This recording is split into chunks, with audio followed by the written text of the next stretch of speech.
Hey, welcome. Today, we're going to do something a little different. We're going to take a journey through a typical day, but we're not going to focus on what we do. Nope, we're going to dive into what we feel, from that first moment you open your eyes all the way to those quiet evening hours. So, let's get into it. So let me ask you something. It's a question you probably hear, I don't know, a dozen times a day.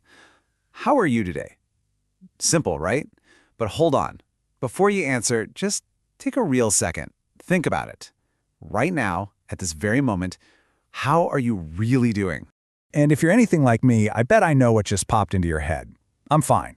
It's like a reflex, isn't it? It's just easy. It's our go-to, one-size-fits-all answer for everything.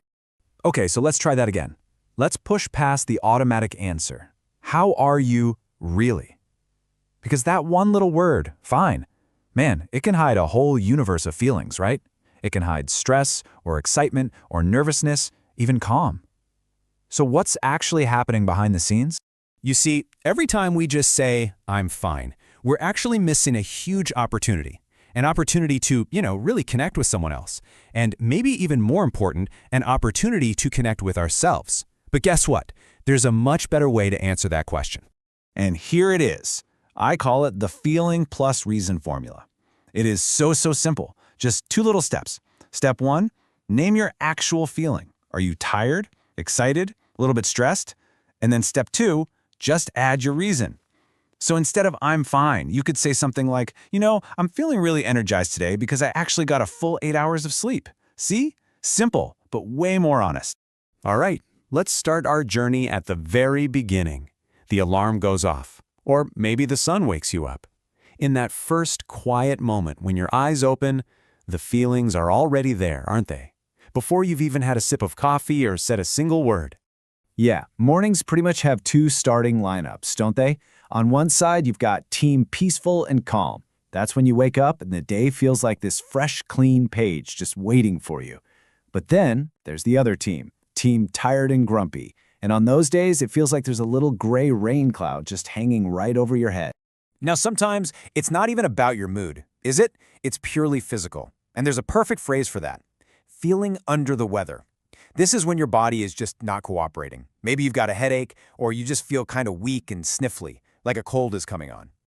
And hey, look at that. The formula is right there. The feeling? Under the weather. The reason? I think I'm getting a cold. It's a super clear and honest way to say what's up. Okay, here's another classic, especially on a big day. Ever get butterflies in your stomach? It's not like you're actually sick. It's that weird, fluttery, fizzy feeling, right? It's like a mix of excitement and maybe a little bit of fear, all having a party in your stomach. This is exactly it, You have a huge presentation for work, or maybe a job interview, or even a first date. That phrase just perfectly captures that feeling of nervous excitement. So, the morning rush is over, and now life just gets louder, right? The emails start flooding in, the phone starts buzzing, work, school. The middle of the day is here, and it brings a whole new mix of feelings with it. You ever have one of those days where it feels like your nerves are stretched out like a rubber band just about to snap? That is exactly what it means to be on edge. You're just sensitive. And little things that you normally wouldn't even notice, like someone chewing too loudly or a slow computer, suddenly feel incredibly annoying. And here's a classic example. The feeling is on edge. And the reason? Oh yeah, so many deadlines. It's that classic feeling when work and life just start piling on top of you. And that feeling of being on edge can be the start of a slippery slope. First, you're just stressed, but then that can turn into being overwhelmed, which feels like you're literally drowning under a giant wave of things to do. And if that goes on for too long, you hit burnout. And burnout, that's feeling completely empty, like a candle that's been burned all the way down to the metal. There's just nothing left to give. But you know what? Feelings aren't always neat and tidy. They're usually messy. They're not just black or white. And sometimes you can feel two totally opposite things at the very same time. And that is 100% normal. This is a perfect example. You can be totally excited about a new job and the bigger paycheck, but at the same time, feel really sad about leaving your old work friends. It's okay for both of those feelings to be true. And then, finally, the day starts to wind down.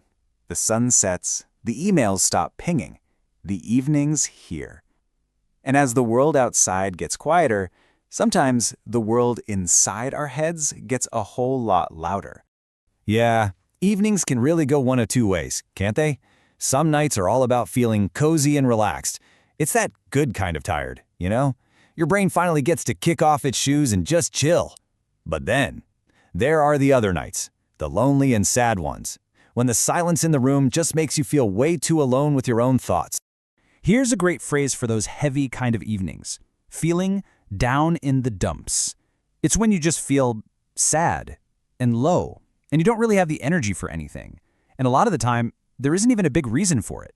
You just feel heavy. But hey, on the flip side, evenings can also bring total joy. To be on cloud nine is the complete opposite of feeling heavy. It's when you feel so happy, so light, that it's like you're literally floating. Maybe you got some great news, or had an amazing chat with a friend, or just accomplished something small that made you feel proud. Wow, okay. We've been all over the map today, haven't we? From grumpy mornings and stressful afternoons to happy evenings. So let's pull all this together into a handy little emotional toolkit that you can actually use. Now listen, the goal here is not to memorize this list like it's a vocab test. No way. Just look at these words and phrases. Does one of them jump out at you? Does one of them feel true for you right now? Think of them less like words to study and more like tools you can use to explain what's really happening on the inside. And that brings us right back where we started, to that one simple question. So, how do you feel right now? But this time, you've got more tools in your belt. Try it. Use that feeling plus reason formula. Take a second just for you. Name the feeling. Add the reason. Because honestly, understanding how you really feel, that's the first step to everything else.